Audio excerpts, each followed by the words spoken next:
welcome to Modern Life is Goodish. My name is Dave Gorman. Now, about a year ago, Mrs. Gorman and I were spending quite a lot of time looking at baby name books for the obvious reason that we were thinking of writing a baby name book. Wanted to see what titles had already been taken, see what the market looked like. A lot of the good names have already been taken, things like an A to Z of baby names, the complete book of baby names, the penguin book of baby names, which is not to be confused with the baby book of penguin names, which is... That's a much shorter book, really. And it's while we were assessing the whole of the baby name book market that I suddenly had a thought. I thought, do you know what, Mrs. Gorman? You're pregnant. Why don't we think about a name for our baby while we're doing this, yeah? Double bubble. Now, I'll be honest, we had given it a bit of thought already. Obviously, we're working with the surname Gorman, and we had been thinking of going with something strong and alliterative. We had a short list of Godfrey or Gormilea for a boy, and Gloria or Gertie for a girl. You mock, but Gormilea is a very nice, traditional Irish name, I'll have you know. That was probably our front runner at the time. But even so, we thought getting a book just might broaden our horizons, open us up to new possibilities. But how do you choose which book to get? I mean, there's this one, which is for babies from 2015, which is the type of baby we were having. But then there is also this one, which was available back then for babies in the future. And that is where we thought our baby would largely be living. So, you know, they're both viable options, aren't they? It's very hard to work out what the differences would be between these two books, although it is nice to see all of Angelina Jolie's kids on the covers. That is... It's nice, isn't it? It's very nice. We know that this one was completely revised for 2015, and this one was 100% updated for 2016. But it's really hard to imagine how different they could be. They both say over 8,000 names. Are they crossing some off and adding some new ones in? What names are they getting rid of? Surely these people are getting paid to write the same book every year. I hope the authors, Ella Joines and Mark Woods, are aware of what an amazingly good deal they are on. Now, obviously, as I'm speaking to you now, 2016 is no longer the future. But rest assured, the future is always being catered for, and the 2017 book is already available. It's actually quite interesting to see what's happened to the authorship over the years. 2015, Ella Joines and Mark Woods. They both wrote the book. Ella Joines wrote it and Mark Woods wrote it. 2016, Ella Joines with Mark Woods. Ella wrote it, but she was with him while she wrote it. She wrote it. 2017, just Ella. Ella's worked out that this is not a job for two people. She's given him the old heave-ho. We don't need you. Get out of here. Let's see how different these two books really are. Let's just look at the two most recent. We'll start with Chapter 1, Paragraph 1. OK, they both begin, no matter what your parenting philosophies are, versus no matter what your parenting style ends up being. This is like when you're copying somebody else's homework. You know, a teacher won't notice this is the same essay, I've just changed that and that. This is ridiculous, isn't it? There is one thing that binds all parents everywhere. Naming our babies. Yeah, that's the one thing, isn't it? The one thing that binds us, isn't it? We all have to do it, yeah. I mean, there are some fusspots who go and feed them and clothe them and things like that as well. But naming them, that is the one thing that binds all parents. And there's no reason why it shouldn't be a time of excitement, humour, love and strategy. And there's no reason why it shouldn't be a time of excitement, humour and strategy. That's the big leap for 2017. She's removed the bloody love. I don't know what the relationship between Ella and Mark was, but he's gone and so has the love. The book continues. So let's start our quest for the perfect baby name by looking at what's recently caught the nation's attention. Oh, do go on. Including the royal princess. Interesting. Including the arrival of many a Star Wars baby. Sod off! That's not happened. That is not a thing. Yeah. Oh, what about Ewok Gorman? Knowing how similar these books are makes me love the customers who bought this also bought section for Baby Names 2017. Because one of the things they also bought was Baby Names 2016. Who is buying both of these books? I'd like to buy the same book twice, please, with ever so slightly different wording. This is even better on the also bought. a pregnancy test. People who bought baby names 27 also bought a pregnancy test. A bit cart before the horse, isn't it? Why would anyone buy both of these books? If it is a lot of names you want, don't waste your time with an 8,000 or a 10,000 strong book. Just go straight to 40,000. With the Complete Idiot's Guide to Baby Names. Although you would have to be a complete idiot to buy that when 40,001 Best Baby Names is also available. That's one better. And bear in mind, this isn't just 40,001 names. These are the best names. Which means there were other names deemed not good enough for this book. But 40,001 names luckily made the cut. Are you starting to think that maybe you can have too many? That's certainly the impression I got when I read some of the reviews for this book. I am not often moved to write a review on something I bought, but I was very disappointed. You would be better off with a decent book with a tenth of the names. Most of them are so ridiculous. Would you call your child... Are you ready for this? You think you are, but you're not. I promise you, you're not. Ponce, Napoleon, Spunk, Wind...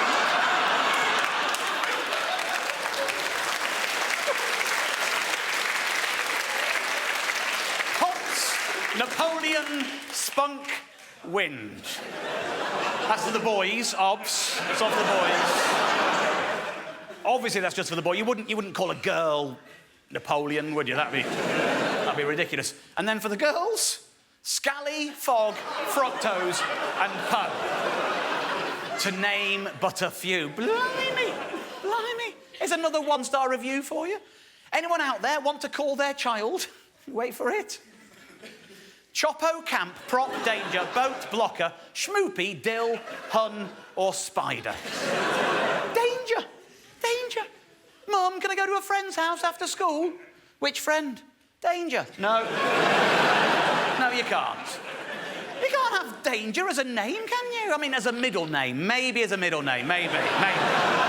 But not as a first name. Now, to be fair, it is easy to pick through the one-star reviews of anything, but my favourite review of this book is actually slap bang in the middle. It is a 3-star review that actually succeeds in making me feel sorry for the author. I love it when people do this on Amazon. A lot of the names are repeated under different group headings. OK, so far, so whatever, you know?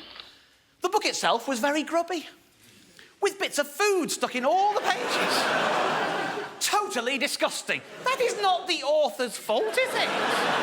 She didn't put food in the book, did she? Spunk, yes, but not food. You bought a second-hand book, presumably from a new parent. Everything a new parent owns has got bits of food stuck in it. I don't think I am going to be reading Diane Stafford's 40,001 Best Baby Names. I don't think that's on my radar. I think I'm probably going to skip past her other book, the big book of 60,000 baby names, as well. How on earth is it possible for her to come up with another 19,999 names? She's going to have to come up with more Wind and Spunk and that... Well, that sounds awful, that. If you're just tuning in, we're talking about baby... Oh, that sounds worse. Oh. But we are. It's not my fault, we are. I think somewhere between 1 and 40,001 is probably a more sensible place to be. What you're looking for, really, is quality and not quantity. You want someone to have done an edit for you already, don't you? Which is why I found myself drawn to this particular book, Baby Names, The Way They Should Be Organised. That's more like it, isn't it? It's got over 3,000 names. That's a manageable number, and a title that suggests an author who has taken control of the situation. I like that. This is the one myself and Mrs. Gorman bought. Now, the first thing I noticed when I opened the book was this. Next on the agenda, are you really considering naming your child Gorman Leia? Well, yes, actually, we were. Yeah. You got a problem with that? Yes, we have been considering that. What I want to know, though, is where do these authors find all their names? That's what I'm interested in, yeah. Oh, where did I get all my names, you ask? I did indeed ask that question, because I can't get past the idea that people just Google name lists. But apparently, it's not that simple. Oh, no. Oh, I scoured the internet for every possible way to search names. You see, every possible way. It's not just Google. She used Bing and Ask Jeeves as well. She used every possible way. She also trolled Mon forums. think she must mean trawled. I don't think she's been trolling Mum forums, has she? I don't think she's confessing to going on Mumsnet and telling them all their kids are ugly, is she? That can't be what she's doing. Look, it is time for a break now. I'm going to tell you how we eventually decided on a name when we come back.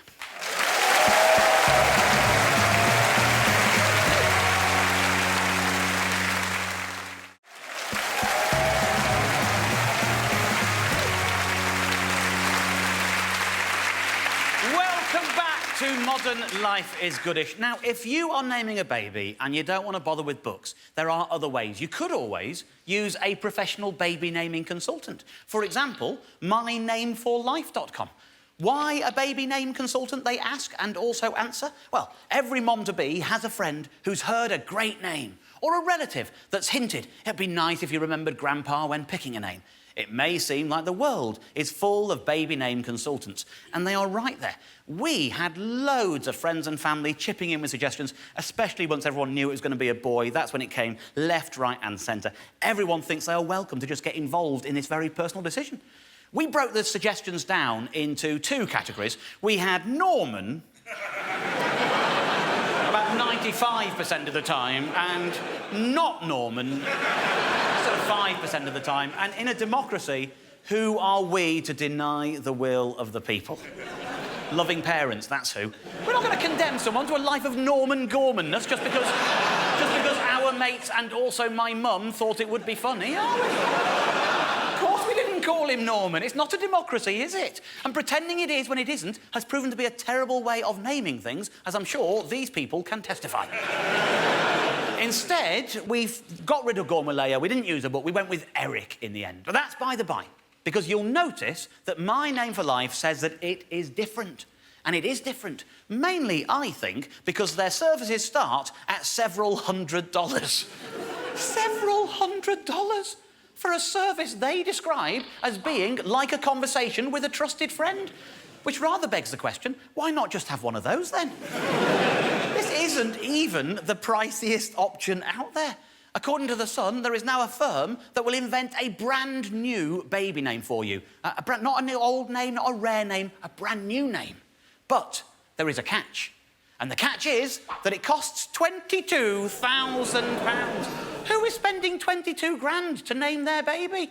Bloody hell, why can't we afford shoes, Daddy? I'll explain it when you're older, FODMAP. This is ridiculous, isn't it? The company who will do this for you are called Huel. Which doesn't immediately inspire confidence in the whole naming things game, does it?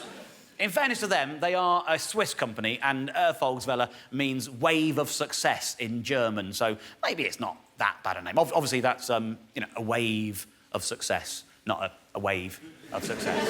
Especially in German, that's not a wave of success in German. Don't do that. You don't have to spend money. I mean, I can't help, sorry, forgive me for noticing. We have a lady who is... do you mind telling me how far you are? I've got 3 weeks left. 3 weeks left? This is really exciting. Have you chosen a name yet, or I can be a baby name consultant. It's 21 grand. We were thinking of Danger. Danger. I like the way you're thinking. Don't do that. Don't do that. I'll tell you what, if you don't want to spend money, that you can get help in other ways. You can get completely free help. There is a brilliant website that we found called babynamepredictor.com, which bills itself as the best place to find the right name for your unborn child. It's kind of hard to see how it could work when all it's working with is your names, your ages, what you do, and where you're from. But that's all it's working with. We were curious to see what it would come back with, and we have a prospective father on the team too. If I show you the credit roll from an earlier episode, this is from Series 3, all these lovely people who work on the show, ignore the executive producers, they don't do anything. That guy does. These people do. Producer, very, very important there. That's James Fiddler, his name there. He's been on the show since day one. He is going to be a dad next year, which we are all very, very excited about. As I'm sure you can imagine, having a father-to-be on the team has coloured all of our in-office conversations around this particular topic. Because James, he is playing the whole name game with a very straight bat.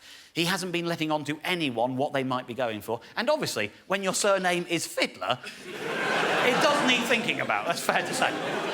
every time we're talking about names in the office, you can tell everyone is checking James out quickly to see if he's giving any visual clues away. I could tell from his eyes that he was discounting some names straight away, and others even quicker than that. Like I say, the surname Fiddler really does change things, doesn't it? Yeah. Of course, when we first stumbled on this website, everyone in the offices, their first reaction was, just get James to do it. Go on, James, put your details in. And he was like, no, I'm not keen. I don't want to do it. I'm not with my wife. I'd like to do it in private with her. I don't want to do it in front of all you lot. And I thought, well, sod it. I'm interested. I'll put my details in. OK, so I put my details in, mine and Mrs. Gorman's details. Obviously, I've hidden her age. You know why I've hidden her age, don't you, sir? Yeah, because I'm a gentleman. Yeah, and also, I wouldn't want you to know how much younger than me she is. Show me. I've covered Mrs. Gorman's age, I've put our details in, and this is what it came back with, genuinely. It came back with that, and that's amazing, because it's got Eric, and we've got an Eric, and even weirder, it's come back with Stanley, and Stanley is his middle name. We've got an Eric Stanley Gorman, and those are two of the names it's chosen. Weird examples it's got with Stan Collymore, Eric Morecambe, Albert Einstein. Not three people you'd expect to see sharing pixels on a screen anywhere on Earth, but there you go. 2 out of the 3 names are the names we went with. At which point, series producer Nick was like, oh, I'll put my details in as well. He put his in, and what it came back with, I find this utterly remarkable, was that Andrew, John and Ben. And that blew our minds because he has got a son called Ben. It's a Benjamin, not a Benedict, but even so, that's like 2 bullseyes. That's remarkable. And 2 bullseyes in the office in the same time. You can see James sort of melting a little bit, thinking, oh, I probably should then, shouldn't I? Go on then. Go on then. He was getting a bit excited. He put his details in. When he put his details in, these are the names that came back with. For a girl, it offered Jennifer, Olivia and Charlotte. And for a boy, it came back with Freddie, Adil and James. Whichever way you slice it, those are bold choices, aren't they? James, I mean, his name is James, and it's suggesting James for him. And when it was me and Nick, it didn't suggest Dave and Nick. So why is it suggesting James now? I mean, there's nothing... If you're that kind of person, if you want to name your son after yourself, by all means, go for it. If that's the way you feel, that's fine. But if you're that kind of person, you probably aren't on a website looking for name suggestions, are you? You've probably already thought of your own name. It's probably already there. And Freddie, I know Freddie's a good, strong name, I like that, but it is working with the surname Fiddler. It starts sounding a little bit like... Well, basically, it's a little bit like a character that Sid James might have played in a Carry On film. Freddie Fiddler. He wasn't interested in that. But Adil, I mean, that's the boldest of the lot. I mean, there's nothing wrong with the name Adil. But let's be grown-ups. It does bring a bit of cultural baggage with it, doesn't it? I mean, the example they've got there is the actor Adil Ray, the chap who plays Citizen Khan. I believe I'm right in saying that his parents are Kenyan and Pakistani. And there's absolutely no reason why a name like Adil shouldn't transcend cultural borders, but that doesn't mean it's not a very bold suggestion for a website to make based on very scant information and the names James and Faye. It's also the only name that James hadn't thought about before, and we could all see him starting to think about it, and he's going, oh, yeah, it's got a certain ring to it, hasn't it, you know? Adil Fiddler, Adil Fiddler. Adil Fiddler, it sounds kind of right, it sort of sounds like you've heard it before, doesn't it? Adil Fiddler, Adil Fiddler, Adil Fiddler. Adil Fiddler, I kind of like it, it's all right. Adil Fiddler. Adil Fiddler. I think because he's lived with the name Fiddler all his life, he can't not hear the D in the middle of his name. He can't hear what we are all hearing. He went away genuinely considering Adil Fiddler. I'll mention that. Adil Fiddler, I'll mention that. He came in the next morning. The penny had dropped overnight at some point. I think he'd been to the pub with some friends and mentioned it there, and they'd all pointed out quite how Adolf Hitler-y Adil Fiddler sounded. So he's come in the next morning looking a bit sheepish and go, oh, I feel stupid. I hadn't spotted the old Hitler thing, and what were you lot doing? And I think it was my smirk that gave it away.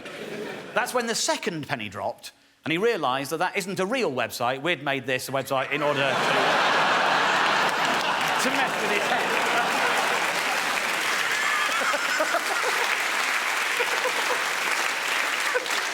We would have stopped him if it had got that far.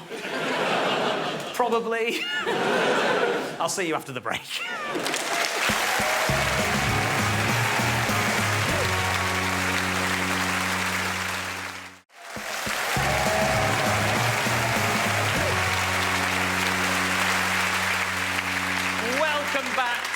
Modern life is goodish. Now, earlier, we were talking about baby naming services, and it seems to me that what these people are doing is taking an essentially simple task, thinking of a name you like, and making it seem like a very complicated task, and their way of doing that is to tell you that they can make it a simple task, which it already was.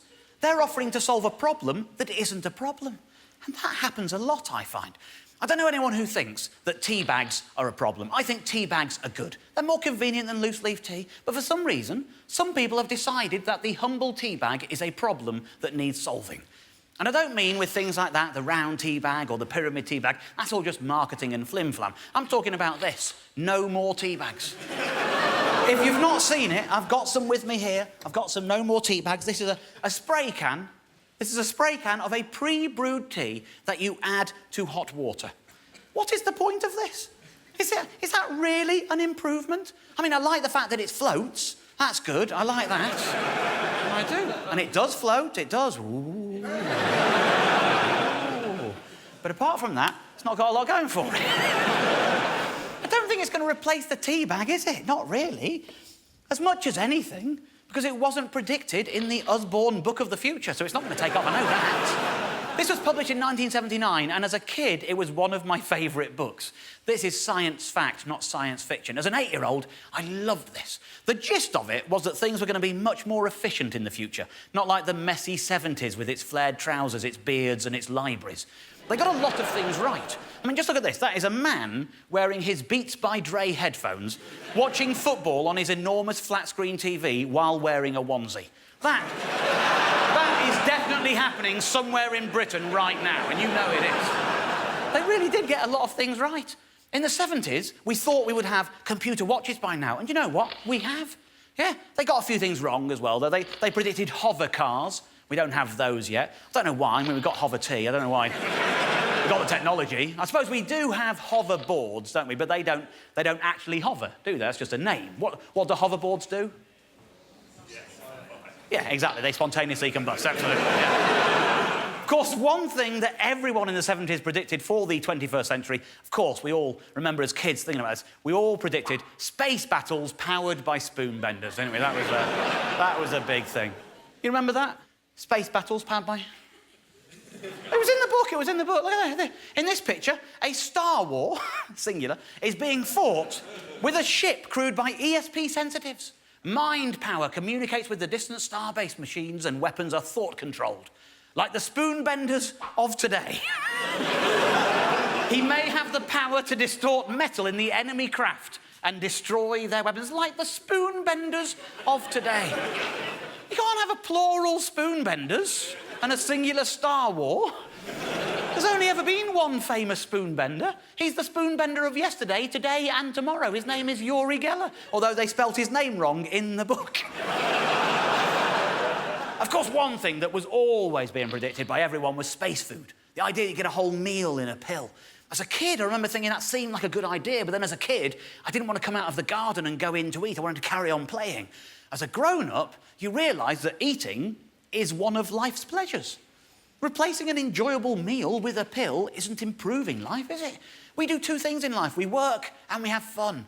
If you make the having fun part of life shorter, all that will happen is they'll make the doing work part longer. And yet I think space food has actually arrived. It's not in pill form, but it is here, and it is called Huel. It looks a bit clinical, doesn't it? That looks more like a bag of syringes than a snack. But it bills itself as the nutritionally complete human food. Why have they put the word human on that? We're the only species that can read, for crying out loud. You only have to call it food if it's for us. Calling it human food makes it feel like it's some kind of pet food that our new alien overlords have developed to keep our coats shiny. I've got some of it here. I've brought some with me, in case anyone thinks, look at that. That's food, apparently. It looks like a packed lunch from NASA, doesn't it? What is it? Well, there's an FAQ that explains exactly what it is, ladies and gentlemen. Huel is supplied as a dry, microfine powder. There's another word for dry, microfine powder, isn't there? It's powder. That's what a powder is. That's why you don't get big, fat, wet powder. What does Huel taste like? Huel has been optimised for nutrition rather than flavour. It's encouraging, isn't it, when you're thinking of buying some? This is intentional, so it's not so delicious you'd want to consume too much. Blimey, finally, somebody in the food market who's looking after that making it nice to eat crap. Getting rid of that. No, let's just have a bland, flavourless, microfine, dry powder. That's what we're after. And incidentally, Huel is generally best enjoyed cold. Ambassador, you're spoiling us with your cold, flavourless porridge made of dust. Is Huel low FODMAP? No, that's low FODMAP. Can't afford any shoes, the kid. Of course he's low. Of course he's low.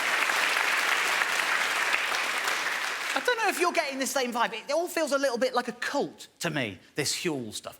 I mean, a normal health food shouldn't have to have a question like this on its FAQ. How do you explain Huel to your friends and family? I don't think Pot Noodle have got that on their FAQs, have they?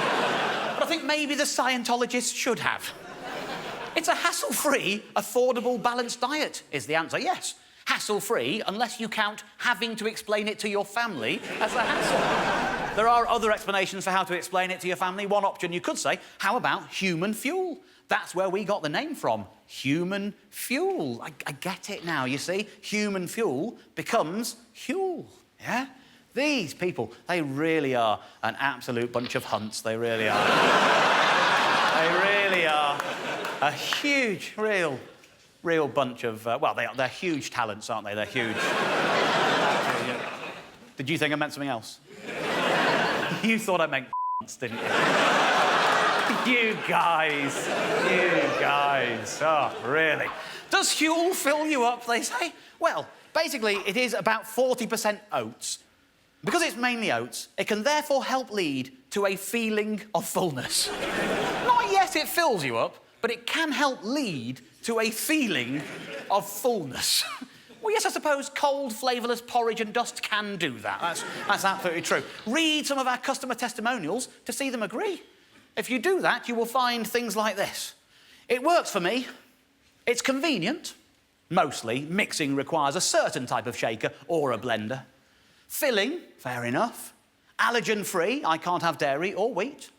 And means I spend less money on food. And let's be fair, there are people out there on a tight budget and don't necessarily have access to good food. I am a waiter. They're a waiter! A waiter who doesn't have access to food. And it's great to have on my break or quickly mid-shift so I'm not starving when I come out of work and eat crap. Where the hell are you waiting tables, mate? Because I'm not coming. Oh, excuse me, is there anything you could recommend? Absolutely fuck all. But you don't have to settle for written testimonials. There are video testimonials too. If Huel wasn't seeming culty before this, I think when you see some of the videos, you're going to feel the cult vibe coming through. Let's start by meeting Albert. My name is Albert. I work in business development, but I'm also a keen adventurer and running enthusiast, and I work and live in London. OK, and what does Albert make of Huel? I've been using Huel for 8 months now. Oh, been using Huel for 8 months now. That's an interesting use of language, isn't it? Using. He's a Huel user, a Huser, if you like. He's not eating it or consuming it. He's not imbibing it or drinking it. He's just using it. And you wouldn't say that about a milkshake, would you? I've been using milkshake. You wouldn't say that about Weetabix, would you? I'm going to use some Weetabix tomorrow morning. You don't say that. What would you say it about? Heroin? We also have Paul, who, as you can see, is a personal trainer. And for him, Huel is a complete food replacement. I would describe Huel as a complete food replacement. You see, I told you, a complete food replacement. Do you know who I feel sorry for here? It's his oven. That is an oven that knows it's never going to fulfil its ovenly destiny, isn't it? He's just basically got an expensive clock in his kitchen now. Of course, it's not just fitness freaks. There's also a guy called Ferras, who is an architect. I'm an architect in London, and as soon as I get into the office, there's all sorts of emails that I have to catch up with and meetings that I have to arrange. Yeah, make one of them a lunch meeting, you dick. Do yourself a favour. They're not a fun bunch, this lot, are they? I reckon I've had more fun this week than they've had hot dinners. We all have.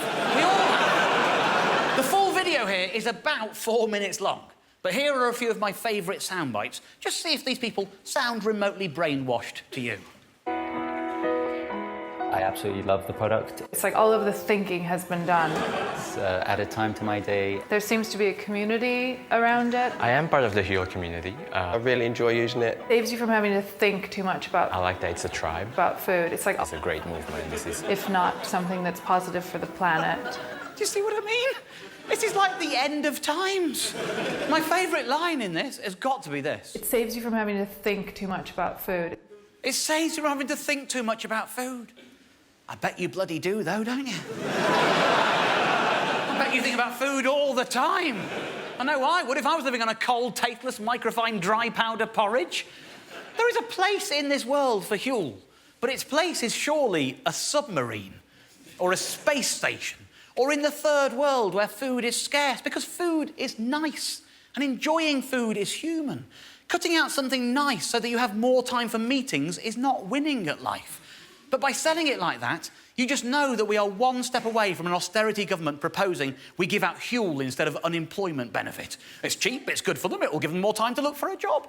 This is just a modern-day version of gruel, and these idiot hipsters have fallen for it. In fact, that's what this really is, isn't it? It's not human fuel at all, is it? This is hipster bloody gruel, that's what this is. Now, I'll be honest.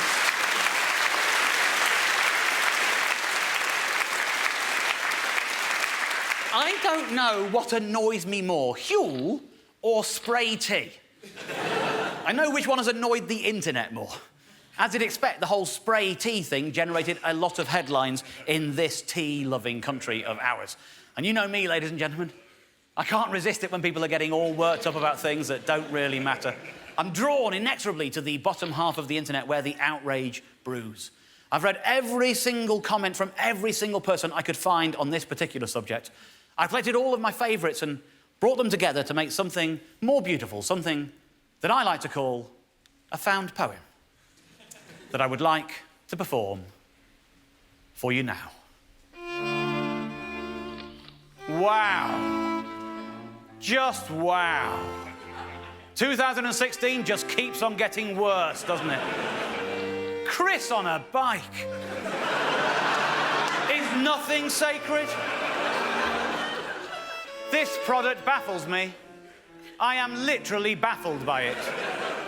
I don't understand why a honking great aerosol can is better than a nice little tea bag. Baffling. Guys, I think this is basically like a tea cordial, but completely disgusting. No. What's next? Spray coffee? Spray hot chocolate? Spray gravy? No. $4.95 for a can, and it only makes 20 cups? That's about 24.75p per cup. I buy 80 normal tea bags for £1. That's about 1.25p per cup. You do the math. Why are you telling us to do the math? Amatics. You've just done the math. Amatics. You worked it out. You told us that it's 23.5p more expensive per cup. You literally did the math. Spray gravy? Yes, please. Why were scientists even thinking about this? There are only 4 things science should address: medicine, the environment, space travel, and weaponry. Not, I repeat, not spray tea. If this is supposed to be more convenient, it isn't. Can you take a tea bag on a plane? Yes. Can you take an aerosol on a plane? No. Why do you take tea bags on a plane? I don't. That's not my point. They have invented a product that can't be taken on a plane. That is my point. This stuff sounds revolting. But if they call it squirty, I'll probably give it a go. I think so.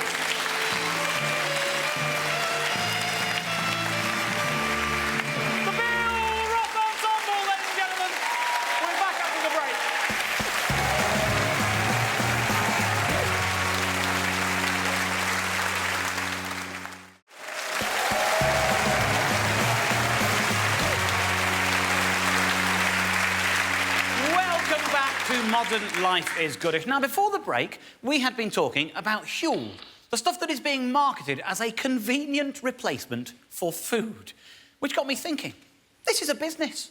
I assume somebody out there is making money out of Huel. Now, the baby name book deal hasn't come off, so I am still looking for an easy way to make my fortune, and I think maybe I could use Huel as my inspiration. Maybe I, too, could find something that is pleasurable, strip out all of what makes it enjoyable, and then call the end result convenient. And if I could succeed in that, then maybe I too could make a few quid.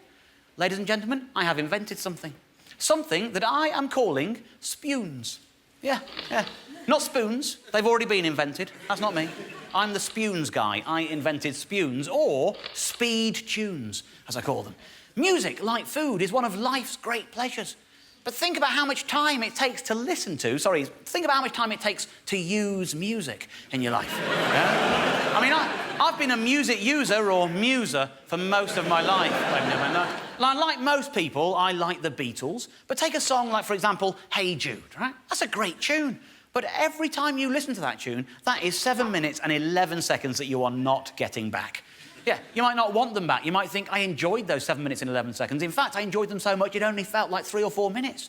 But you know what? Sitting in silence for 7 minutes and 11 seconds can feel like it's 15 minutes long. And just think about what you could achieve in that 15 minutes if only we could find a way to free that time up. That's time that you could use to set up a meeting with Ferras. That's useful. With food, the order in which you combine the ingredients is considered important. But with Huel, it seems to be that all of the ingredients are just there at the same time. Well, it's the same with spoons. With traditional music, people obsess over what order the notes are in. But with spoons, we have realised that that is irrelevant. The important thing is that the notes are all there.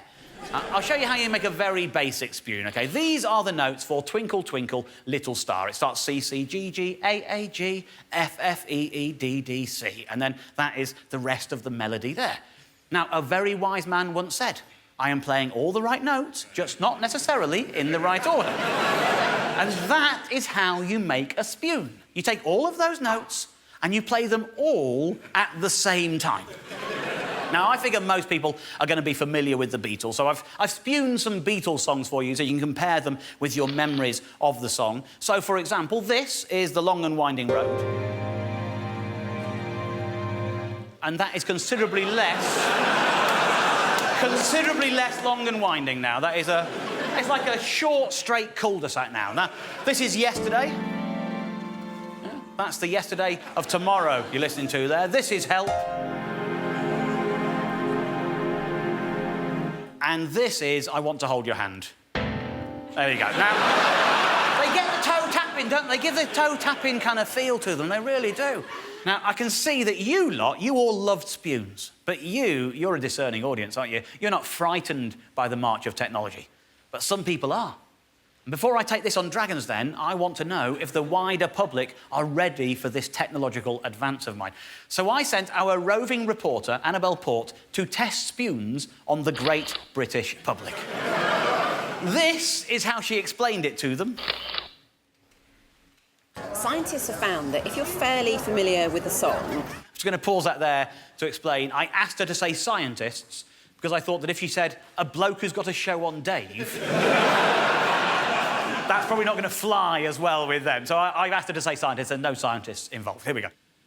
Scientists have found that if you're fairly familiar with the song, if you hear all the notes of that song played at the same time, the brain can decode that information and you can recognise it, meaning that you can consume music much quicker with exactly the same amount of enjoyment. He seems pretty convinced, doesn't he? He seems pretty convinced, OK?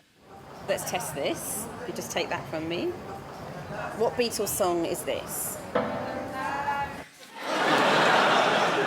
This is how most people responded. Do that one again? Yeah, of course. You do that again. Can I hear it again? Do it again. Can you do it again? Go again. Again, please. Again, please. Can I hear it one more time? Yeah. Okay, one more time. One more time. Once more. They loved it. They wanted to hear it again and again and again. I don't care how good... I don't care how good you think I Want to Hold Your Hand is. I reckon most of the time when you've finished listening to it, you don't think, oh, I'll put that on again. You haven't got time left, have you? But with Spunes, you have. You can listen to it 10 times in a row in no time at all. And I can tell there's a few cynics out here. Some of you are thinking, these people haven't got a clue what they're listening to. You are wrong. This guy, he can do it. He can spune, he can decode them. Just watch this. What Beatles song is this? OK, that is all he hears. Now watch this reaction. Hard Day's Night. Bang, straight in there. And for all I know, he might be right. But he can spune. He can spune. And so can at least one of these two chaps. What Beatles song is this? Now, their expressions aren't giving away that they've worked this one out, nor is their answer. I have no idea. And I But watch what happens next. I Want to Hold Your Hand. Yeah, Annabelle tells them the answer, yeah? And then look what happens. I was going to say that... You see, that guy did know. He knew all along. In fact, who are we to disbelieve him? In fact, he knew even before you think he might have known. I was going to say that, but I was thinking that before you even, gave me the speaker. He knew it before he'd heard it. That's how efficient spunes are. I don't know about you guys, but I am pretty convinced. The world is ready for spunes. Of course, I know that some people are always going to be scared of innovation, that while some people are eager to embrace new ideas, others will always stand in their way. And there's nowhere where people like to talk about their fear and love of technology more than on the internet. And when people go on the internet, they leave their comments. And I like to collect those comments, ladies and gentlemen, and turn them into something that I like to call a poem.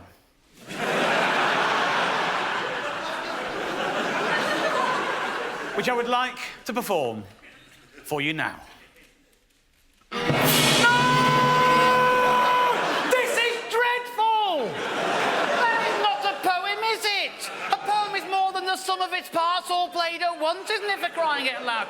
But sorry, Bill Roth Ensemble, that wasn't bloody music either, was it? And this isn't I Want to Hold Your Hand. That isn't music. That is music's life flashing before its eyes. That is what music would hear before it drowned. And this isn't bloody food either. Not everything in life needs to be streamlined and condensed and improved. Eating, drinking, listening to music, those aren't problems that need solutions. They're not chores that get in the way of life. They are life. We don't need lifestyles built around products that make our lives more efficient. Life isn't meant to be efficient. Do you know what the least efficient part of my life is? We have a name for the least efficient part of my life. Eric. He's messy and chaotic and a huge waste of mine and everyone else's time, and that is brilliant. That's what I love about him so much. That's the point. The chaos is the stuff we're meant to enjoy. If you take all of that away, we just become drones for somebody else to employ. This is not how things are meant to be. You're meant to embrace the chaos of your life. And I think that, ladies and gentlemen, is our proof that modern life is indeed good-ish. And if it's not, my name isn't David James, Gorman, Fodmat, Norman, not Norman Gorman. Thanks for watching. See you soon. Good night.